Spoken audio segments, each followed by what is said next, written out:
कुछ दिन पहले मैं ऑलमोस्ट 10 दिन तक बेड रेस्ट में था। बहुत ही गंदी फीलिंग होती है ये बेड रेस्ट में जाना। और रीज़न क्या था? मेरे यहाँ प्रॉब्लम, मेरे बैक में प्रॉब्लम। प्रिडोमिनेटली मुझे रियलाइज़ हुआ कि मैंने अपने बॉडी का सत्यानाश कर रखा है। और वो जो 10 दिन के अंदर में जब आप बेड रेस्ट पे होते हैं ना, बहुत गंदी फीलिंग होती है, इज़न्ट इट? आपके साथ हुआ है क्या कभी? हुआ है तो आपको फील हो रहा होगा कि बहुत ही गंदी फीलिंग होती है, बिकॉज़ आप कुछ नहीं कर सकते हैं। और ये जो बैक वाले प्रॉब्लम्स होते हैं ना, इनका एक्चुअली कोई इलाज नहीं है। आप दवाई लोगे तो पेन किलर लोगे, जो कि आपको और कमज़ोर ही करता है, आपको स्ट्रॉन्ग नहीं करता है। एक ही इलाज है जो समझ में आया, ऑब्वियसली मैं डॉक्टर्स को दिखाया काफ़ी। और चाहे वो एलोपैथी है, चाहे फिजियोथेरेपी कराया या जो भी तरीके का मैंने इलाज कराया, एक बात समझ में आ गई कि इसको ना, ये जो दिया गया है ना, इसको बहुत ध्यान से रखना पड़ता है। और अगर आप ध्यान नहीं दोगे तो फ्यूचर में आपका सत्यानाश ही होने वाला है। तो ये 10 दिन मैंने बहुत इंट्रोस्पेक्ट किया, मैंने बहुत पढ़ा, अपना इलाज भी करवाया। और उसके बाद समझ में आ गया कि लाइफ के अंदर में जितना ज़रूरी H2O है, पानी है, पानी बहुत इंपॉर्टेंट है ना, सब कहते हैं ना पानी पिया करो। जितना ज़रूरी H2O है, उतना ही ज़रूरी H2O है। तो आज के वीडियो के अंदर में मैं एक फ़िलॉसफ़ी आपको देना चाहता हूँ, और इस वीडियो के माध्यम से मैं एक इंटरेक्शन आपके साथ चालू करना चाहता हूँ कि एक फ्रेमवर्क मैंने बनाया अपने लिए, H2O, H2O। इस फ्रेमवर्क के अंदर में मैं अपने लाइफ को जीना चाहता हूँ, और मैं चाहता हूँ कि आप सब जो जीवन में सही तरीके से लाइफ को जीना चाहते हैं, वो मेरे इस फ्रेमवर्क से जुड़ें। आज के वीडियो के अंदर में मैं 21 वीक एक चैलेंज इंट्रोड्यूस करना चाहता हूँ। वो चैलेंज मैंने लिया अपने लिए, और अगर आप सीरियस हो ना लाइफ में अच्छे से जीने के लिए, तो शायद इस चैलेंज का पार्ट आप भी बनेंगे। पिछले 10, 15, 20 दिन से बहुत सोच रहा हूँ इसके बारे में। फॉर्चुनेटली मुझे मौका मिला कि मैं ट्रैवल भी करूँ, तो मैं फ्रांस गया था, स्विट्ज़रलैंड गया था। वहाँ इतना अच्छा मौका मिला, अच्छी वादियों में सोचने का मौका मिला, और एक फ्रेमवर्क मैं बना पाया अपने लिए। और 15-20 दिन से ना मेहनत कर रहा हूँ उस पे। उसका रिज़ल्ट भी मुझे दिख रहा है, और 21 वीक तक अगर मैं और मेहनत कर लूँ तो रिज़ल्ट बहुत ही ज़बरदस्त होने वाले हैं। इस फ्रेमवर्क का नाम है H2O। H2O तो पानी होता है, H2O क्या है? आप देख पा रहे हैं, 3 बातें इसके अंदर मैंने कही है: हेल्थ, हैप्पीनेस एंड ऑप्टिमिज्म। ये फ्रेमवर्क पे हम लोग डिटेल में आज बात करेंगे, और साथ साथ में इस फ्रेमवर्क को यूज़ करके कैसे अपने लाइफ को हम परफेक्ट बनाएं, इस पे हम लोग चर्चा आज भी करेंगे। और आने वाले कुछ दिनों में ऑलमोस्ट एवरी वीक मैं एक वीडियो बनाऊंगा, और मैं आपको ये बताऊंगा कि आने वाले 21 हफ्तों तक मैंने क्या किया हर एस्पेक्ट पे, और क्या मैं इम्प्रूव हुआ हूँ, प्लस जो मैं करना चाहता था क्या मैं कर पाया हूँ। तो क्या आप मेरे साथ जुड़ने के लिए रेडी हैं? क्या आप भी H2O या H2O को अडेप्ट करने के लिए रेडी हैं? अगर आप हैं तो कमेंट में लिखिए, हाँ मैं रेडी हूँ, yes I am ready. Because मैं तो चेंज होने वाला हूँ, गारंटी है मैं तो चेंज होने वाला हूँ। क्या आप भी अपने लाइफ को परिवर्तित करना चाहते हैं कि नहीं चाहते, वो आपका चॉइस है। चलिए H2O फ्रेमवर्क को इलेबोरेट करते हैं। Health, happiness and optimism. Health की बात करें तो कुछ पॉइंटर्स है जो मैं आपको बताना चाह रहा हूँ। पहला, फूड हैबिट्स।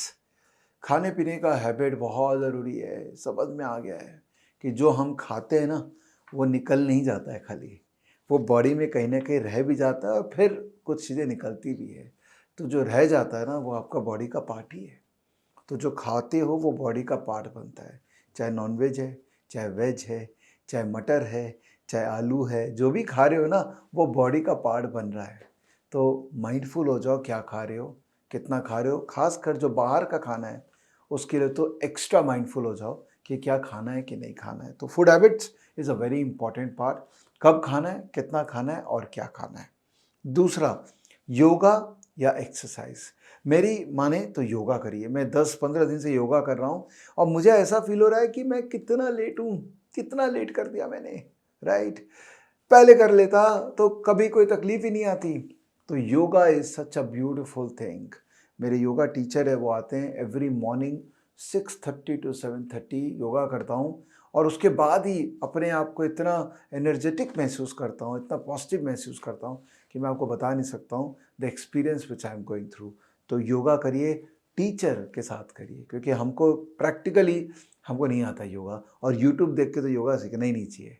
टीचर ही है जो आपको सही रास्ता दिखाएगा योगा करने का या कोई भी तरह का एक्सरसाइज करने का। तीसरा, माइंडफुलनेस टेक्निक या मेडिटेशन का टेक्निक। मैं कुछ दिन पहले एक डाइटिशियन के पास गया था, उसको मैंने बताया भी मेरे तकलीफ़ है, फलाना निकला, और उसने मुझे एक ही बात बोली कि विवेक आपको ना दिन में 2 बार मेडिटेट करना चाहिए, 15-15 मिनट का मेडिटेशन करिए, बिकॉज मेडिटेशन आपको मेंटली इतना स्ट्रांग बना देगा कि आपका जो बॉडी है, जो कई बार आपसे छूट जा रहा है, वो आपके माइंड के कंट्रोल में आ जाएगा। और ये बीमारियां जो है ना, ये बहुत ही टेम्प्रेरी है, ये एक एक करके सॉल्व होती जाएगी। तो मैंने उसकी बात मानी, समझी, और मैंने चालू किया मेडिटेशन। अभी मैं दिन में 1 बार कर रहा हूँ, धीरे धीरे मैं दिन में 2 बार जाऊँगा, और मुझे अभी से चेंज लग रहा है मेरे अंदर में कि मेरा माइंड जो है वो मेरे बॉडी को अब कंट्रोल कर पा रहा है, और मज़ा आ रहा है, मज़ा आ रहा है। तो आपको भी देखना ही। चौथा, रेगुलर चेकअप्स। अभी एक प्रोग्राम है जिसके कारण मुझे रेगुलर चेकअप के अंदर में जाना पड़ा, तो मैंने हेल्थ चेकअप करवाया और मेरी हालत ख़राब ही है। कोलेस्ट्रॉल, थोड़ा सा शुगर हाई, और भी इश्यूज़ हैं जो मेरे बॉडी के अंदर में पले हुए हैं। अब धीरे धीरे करके इन इश्यूज़ को सॉल्व करना है। ये कैसे पता लगा? जब मैंने एक पैकेज, जो बहुत सारे लैब्स हैं ना वो पैकेज प्रोवाइड करते हैं, मैंने पैकेज का चेकअप कराया, उससे पता लगा कि मेरे में XYZ प्रॉब्लम है। अब उस प्रॉब्लम को सॉल्व करूंगा। देखिए, कोर सोल्यूशन तो मुझे कोर के अंदर में जाके करना होगा, दवाई लेके नहीं सॉल्व करूंगा। कोर को ठीक करना है तो सारा प्रॉब्लम सॉल्व हो जाएगा, उसमें लगा हुआ हूँ। शायद आज इसीलिए आपसे बात करने का मन किया, इसलिए बात भी कर रहा हूँ। तो हेल्थ के पैरामीटर्स हो गए। अब उसके बाद नेक्स्ट, हैप्पीनेस। देखिए, ये सब चीज रिलेटेड है। हाँ, health, happiness, optimism. Healthy body होगा तो हैप्पीनेस आएगी, हैप्पीनेस होंगे तो ऑप्टिमिज्म होगा, ऑप्टिमिज्म होगा तभी तो हेल्दी रह पाएंगे। ये तीनों इंटरलिंक्ड है। जैसे पानी का जो केमिकल नेम है ना H2O, इंटरलिंक्ड है, इसीलिए तो वो पानी बना। सिमिलरली ये भी इंटरलिंक्ड है, तो सबको एक साथ चलाना पड़ेगा, नहीं तो इम्पैक्ट आपको नहीं मिलेगा। हैप्पीनेस, तो मेरे एक दोस्त है, उन्होंने मुझे कहा कि देख, तेरे को खुश रहना है ना, तो सबसे पहले ग्रैटिट्यूड अडॉप्ट कर, लिख, ग्रैटिट्यूड जर्नल बना। इसमें लिख कि हे प्रभु थैंक यू सो मच, आपने मुझे ये दिया, हे प्रभु थैंक यू मच, आपने मुझे वो दिया। तो अपने प्रति, भगवान के प्रति ग्रैटिट्यूड तो डाल। तो वो ग्रैटिट्यूड जर्नल, जिसमें आप 5 ही बात लिखे चाहे, 5 gratitude every day, thanking God और thanking any force who is giving you what you have right now. दूसरा, ये अपने जीवन में ना नेगेटिव जोन वाले बहुत लोग हैं। लोग भी हो सकते हैं, कोई सामान हो सकता है, कोई काम हो सकता है। तो नेगेटिविटी से दूर रहिए, क्योंकि कुछ लोग हैं जो नेगेटिव हैं तो हैं, कुछ एक्टिविटीज़ हैं जो नेगेटिव हैं तो हैं, उनसे दूर हो जाइए। जैसे सपोज शेयर बाजार है, आपको पैसा नहीं बनता, आप देखते हैं तो आपको रिग्रेट होता है, दूर हो जाओ। जैसे सपोज आपका ऑफिस है, आपको मज़ा नहीं आ रहा है, दूर हो जाओ। जैसे सपोज आपके फैमिली में कोई है, आपको नहीं जमता उनसे, दूर हो जाओ। नेगेटिविटी से दूर रहोगे तो पॉजिटिविटी रहोगे, और एक टाइम ऐसा आएगा जब आपका पॉजिटिव ऑरा, पॉजिटिव एनर्जी सामने वाले को भी आपके प्रति पॉजिटिव कर देगा। तो स्टे आउट ऑफ नेगेटिविटी। तीसरा, kindness and caring and giving back to society. जैसे मैं ये कर रहा हूँ, वीडियो बना रहा हूँ, मैं कहीं ना कहीं अपनी बात आपसे कर रहा हूँ। मेरा उद्देश्य क्या है? क्या मुझे आपसे पैसे चाहिए? नहीं चाहिए, मुझे आपसे कोई पैसा नहीं चाहिए। मुझे सिर्फ आपको देना है ताकि आप किसी और को दें, वो किसी और को दे। तो ये कर्मा गेन करने का, कंपाउंडिंग करने का एक तरीका होता है। तो इससे क्या होता है, अभी वीडियो खत्म होगा, लाइव होगा, आप लोगों में से कुछ लोग कमेंट करेंगे ना, मुझे बहुत अच्छा लगेगा, ये मुझे हाई देगा, मुझे हैप्पीनेस देगा, विच इज़ माई रिक्वायरमेंट, है ना। चौथा, छोटे छोटे सक्सेस को सेलिब्रेट करते हैं ना, छोटे छोटे। आज मेरा कुछ हो गया, सेलिब्रेट कर लीजिए, वाह मेरा कुछ हो गया। मुझे कुछ बड़ा मिल गया, वाह सेलिब्रेट कर लीजिए। ज़रूरी नहीं कि सेलिब्रेशन जो है वो पैसे से ही होती है। एक क्लोज फ्रेंड है, उसको हम फ़ोन करके बोल दिए, अरे सुनना, आज ये हुआ मेरे साथ, मुझे बहुत खुशी हो रही है। क्या उसके चेहरे पे हंसी आएगी, स्माइल आएगा, कि दुखी होगा? वो क्लोज जेन्युइन फ्रेंड होगा तो खुशी होगा, तो वो सेलिब्रेशन ही हो गया ना। तो छोटे छोटे सक्सेसेस को सेलिब्रेट करना सीखिए। और चौथा, पांचवा हो गया, दूसरों का बड़ाई कीजिए यार। दूसरों के बारे में नेगेटिव क्यों सोचना है? बड़ाई कीजिए ना उनके सामने। अब मेरे यहाँ पर हमारे नयन जी हैं, ये वीडियो रिकॉर्डिंग कर रहे हैं, तो मैं इनका बड़ाई अभी कर देता हूँ कि नयन तो मेहनत बहुत अच्छा करता है। देखिए ये इसके चेहरे पे स्माइल आ गई, बड़ाई तो करना है, उसका स्माइल आ गया तो वो मेरे में ट्रांसफ़र हो गया ना, वो स्माइल करेगा तो अल्टीमेटली उसका रिफ्लेक्शन मेरे चेहरे पर भी आएगा। तो let's praise people around us rather than criticising them और looking them from a very different angle which is not desirable. किसी को भी पसंद नहीं है कि कोई और उसके बारे में नेगेटिव बात करे या गॉसिप्स करे। ये सब क्या होगा उस सबसे, पॉजिटिविटी नहीं हो, सबके अंदर में नेगेटिविटी है। तो हैप्पीनेस के कुछ कुछ पैरामीटर्स मैंने मेंशन किए। बाय द वे एक एक्सेल शीट बनाया हूँ, उसको नीचे मैं लिंक शेयर कर दूंगा।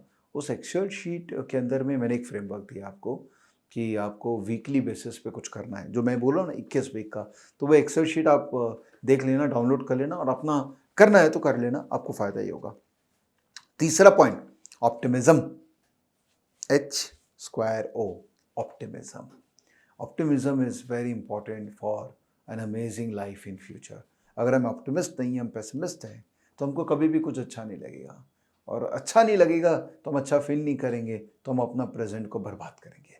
Optimism is important. कैसे? दूसरों का सक्सेस स्टोरी को पढ़िए, इंस्पिरेशन ड्रॉ करिए। मुझे याद है मैंने एक बुक पढ़ी थी, मेड इन जापान, सोनी पे थी, I think Lee Iacocca was the founder. क्या ज़बरदस्त बुक थी। उन्होंने बताया था कि 100 साल का ब्लूप्रिंट हम रेडी करते हैं सोनी में, करेक्ट। मुझे याद है, मुझे सैम वल्टन की जो बुक थी वो मैंने पढ़ी थी, इंस्पिरेशन थी। मुझे याद है मैंने इलॉन मस्क की बुक पढ़ी, मुझे मिस्टर एप्पल के जो फाउंडर है स्टीव जॉब, उनकी बुक पढ़ी। ये सब छोटे छोटे इनिशिएटिव्स लीजिए, लोगों के जर्नी से इंस्पायर हुई, वीडियो देखिए, सब अपने बारे में वीडियो बना रहे हैं, इंस्पिरेशन ड्रॉ करिए। ऑप्टिमिज्म का बहुत बड़ा सोर्स है। दूसरा, अपने छोटे छोटे सक्सेस को अपने आसपास में शेयर कीजिए। जो मैंने पहले भी बताया था कि अपने दोस्त को फ़ोन करके बोल दीजिए, यार बड़ा अच्छा हुआ, आज वीडियो बनाया, मन खुश हो गया, अच्छा लगा वीडियो, या वीडियो बनाया 1 लाख व्यूज़ हो गए, मन खुश हो गया, अच्छा लगा। ये शेयर कीजिए, it's a very good source of optimism. तीसरा, अपने लाइफ का ना क्लियर विजन बनाइए, अगर हो सके तो एक रोड मैप बनाइए। बिकॉज कई बार क्या होता है कि ऑप्टिमिज्म तभी आती है जब क्लैरिटी होती है। अगर वेगनेस होगा, क्लैरिटी नहीं होगा लाइफ में, तो हम जनरली स्केप्टिक हो जाते हैं। और scepticism is a root of pessimism, right. तो हमको स्केप्टिक नहीं होना है, हाँ हमको कॉशियस रहना है, बट हमको ऑप्टिमिज्म के साथ ही कॉशियस रहना है। तो एक रोड मैप बना सकते हैं, मैं बनाता हूँ, मैंने बनाया है 5-5 साल का, ये 5 साल, ये 5 साल, ये 5 साल, मुझे क्या करना है। जब 45 का हुआ तो बनाया, 50 का होगा तो बनाऊंगा, 55। एवरी 5 ईयर्स का एक रोड मैप बनाना इंपॉर्टेंट है, बिकॉज उसके बियॉन्ड हम सोच भी नहीं पाते हैं, वेरी ऑनेस्टली। और लाइफ का कोई सर्टेनिटी नहीं है क्या होने वाला है, बट 5 साल का सोच हमको बैक कैलकुलेट करके ये बता देता है कि इस टाइम तक ये कर लेंगे, तभी हम अपना 5 साल का जर्नी को प्रॉपर निभा पाएंगे। चौथा, अपने बातों को लिखिए या वीडियो बनाइए, जो भी आपको करना है। जैसे मैं वीडियो बनाता हूँ, मुझे अच्छा लगता है वीडियो बनाने में, क्योंकि उससे क्या होता है कि आप अपने आप को इंट्रोस्पेक्ट करते हैं, आप रेट्रोस्पेक्टिवली अपना परफॉर्मेंस को जज कर पाते हैं, राइट। और अंदर में हमारे बहुत कुछ रहता है जो हमको वेंट आउट भी करना है, तो क्या करें, लिख लो या वीडियो बना लो। ये आपकी पर्सनल डायरी है जिसको आप कैरी कर सकते हैं। और पांचवा, मेंटरशिप, ये भी इंपॉर्टेंट है, क्योंकि अगर हम किसी से मेंटरशिप ले, अब मेंटरशिप तो ज़रूरी ना, आज पुराने ज़माने में देखिए गुरु का कल्चर था, गुरु को हम बताते थे अपने प्रॉब्लम्स और वो हमको गाइड करता था। मेरे भी लाइफ में बहुत मेंटर रहे हुए हैं, जैसे अजय भैया एक मेरे मेंटर हैं, मेरे भैया, मेरे ओन ब्रदर्स, बायोलॉजिकल ब्रदर्स मेरे मेंटर है। अभी मैं एक मेंटरशिप प्रोग्राम ज्वाइन कर रहा हूँ लाइफ के ऊपर में, मैंने सदगुरु का प्रोग्राम किया था, वो मेरे मेंटर है। तो मेंटर बहुत ज़रूरी है। अभी जैसे मैं एक बुक पढ़ रहा हूँ, बहुत इंटरेस्टिंग है, ये फाइंडिंग दी ओएसएस बाय संदीप मल। इनका मैंने अभी एक प्रोग्राम ज्वाइन किया है, जो मैं चालू होगा मेरा क्लासेस, जहाँ पर ये बताएंगे कि कैसे होलिस्टिकली लाइफ को जीते हैं। मैं इनके फ्रेमवर्क को सीखूंगा। मैं गीता क्लासेस कर रहा था, अभी क्लासेस तो नहीं चल रही है, तो मैंने गीता के बुक्स पढ़ने चालू किए, गीता भगवत गीता जी की बात कर रहा हूँ मैं, बुक पढ़नी चालू किए। तो ये एक बुक मैं अभी पढ़ रहा हूँ, जहाँ पर एकदम टेक्स्ट बुक की तरह पढ़ रहा हूँ, 2 पेज पढ़ता हूँ, 3 पेज पढ़ता हूँ, लिखता हूँ कि क्या बोलना चाह रहा है। तो ये भी एक तरीके का मेंटरशिप ही है। और क्या है, लिखता बहुत हूँ। तो मेरे एक दोस्त है, उसने मुझे कलरफुल डायरी दी और लाल पेन दिया, उसने बोला कि यार तू एक काम कर, लिखा कर। लाल पेन से लिखता है ना तो माइंड में रजिस्टर बहुत होता है वो चीज़, पता नहीं क्या लॉजिक है बट वर्क कर रहा है। और कलरफुल डायरी, अलग अलग पेज के कलर हैं, तो उसमें भी क्या है, एक्साइटमेंट क्रिएट होता है। तो देखिए अलग अलग तरीके हैं लोगों के, अपने अपने लाइफ का एक फ्रेमवर्क को डिफाइन करने का। आप भी कर सकते हैं। मैंने एक फ्रेमवर्क अपने लिए बना दिया जो है H2O, which is you can call it H2O। और उस फ्रेमवर्क में मैं काम करना चालू कर चुका हूँ। साथ में मिलके करते हैं, 21 हफ्तों का प्लान बनाते हैं। एक्सेल शीट मैंने दे दिया, आप उसको देख सकते हैं। 21 वीक चैलेंज, जहाँ पर आपको कुछ नहीं करना है। ये फ्रेमवर्क में तीनों पैरामीटर्स में जो सब पैरामीटर्स हैं उसको माइंड में रखते हुए इनिशिएटिव्स लेने, और हर पैरामीटर मेंशन कर देना कि ये मैंने इनिशिएटिव लिया। अगर आपने उस हफ्ता वो काम किया है तो आप कर्मा 1 दे दीजिए, अगर वो काम नहीं किया है तो कर्मा -1 दे दीजिए। और ऐसे करके नए इनिशिएटिव भी ऐड करना है तो करते जाइए, लेकिन पुराने इनिशिएटिव जो लिया हुआ है उसको नहीं भूलना है। जैसे सपोज मैंने एक बात बोली कि मैं हर रोज आधा घंटा अपने बच्चों के साथ कोई गेम खेलूंगा, तो वो मैंने लिख दिया, अब मुझे वो कंटिन्यू करना है। +1 जिस दिन मैं नहीं कर पाया उस दिन मुझे -1 करना पड़ेगा, बिकॉज मैंने नहीं किया है तो मेरी गलती है। Finally at the end of week मेरा कर्मा पॉइंट आएगा टोटल, और at the end of 21 weeks मेरा ओवरऑल कर्मा पॉइंट आएगा जो मुझे पॉजिटिव चाहिए। जितना ज़्यादा मैं कर्मा गार्नर कर सकूं उतना मैं इस फ्रेमवर्क में सक्सेसफुल हो जाऊंगा। तो ये जर्नी मैं चालू करता हूँ। एवरी वीक मैं आपको बताऊंगा कि मैं कहाँ पहुँचा हूँ, मैंने और नया क्या किया, मैंने क्या सही किया, क्या गलत किया। मैं कैजुअल कॉन्वर्जेशन करूंगा, और मैं आपसे भी एक्सपेक्ट करता हूं कि आप भी करें, लिख लें, या आप भी वीडियो बनाइए ना अपने यूट्यूब चैनल में, मुझे लिंक भेजिएगा ताकि हम लोग साथ में मिलके वीडियो बनाते हैं। बहुत ईजी है आजकल वीडियो बनाना, फ़ोन लेना है, बोलना है और यूट्यूब पे अपलोड कर देना। बनाइए, मुझे लिंक भेजिएगा, कमेंट के अंदर में लिंक भेजिएगा, मैं आपका वीडियो भी देखूंगा, मैं वहाँ पर कमेंट करूँगा, ताकि हम लोग सब मिल के ना एज अ कम्युनिटी, एक H2O कम्युनिटी ये बिल्ड करते हैं, और साथ में एक अच्छा लाइफ जीने का एक प्रण देते हैं कि भैया बहुत हुआ स्ट्रगल, बहुत हुआ नेगेटिविटी, बहुत हुआ just for the sake of doing things. अब उतरते हैं और बस स्ट्रक्चर करते हैं अपने जीवन को, जैसे मैं उतर गया हूँ कि मैं अब नहीं होने दूंगा जो मेरे साथ कुछ दिन पहले हुआ था। ऑलराइट, थैंक यू ये वीडियो देखने के लिए, बहुत बहुत धन्यवाद, और बहुत जल्द मिलते हैं। और अगर पसंद आया हो वीडियो तो शेयर कीजिए ना सबके साथ, मिलके ग्रो करते हैं कि sharing is caring. Share with as many people so that everyone become part of this 21 week challenge. All right, signing off. Jai Hind.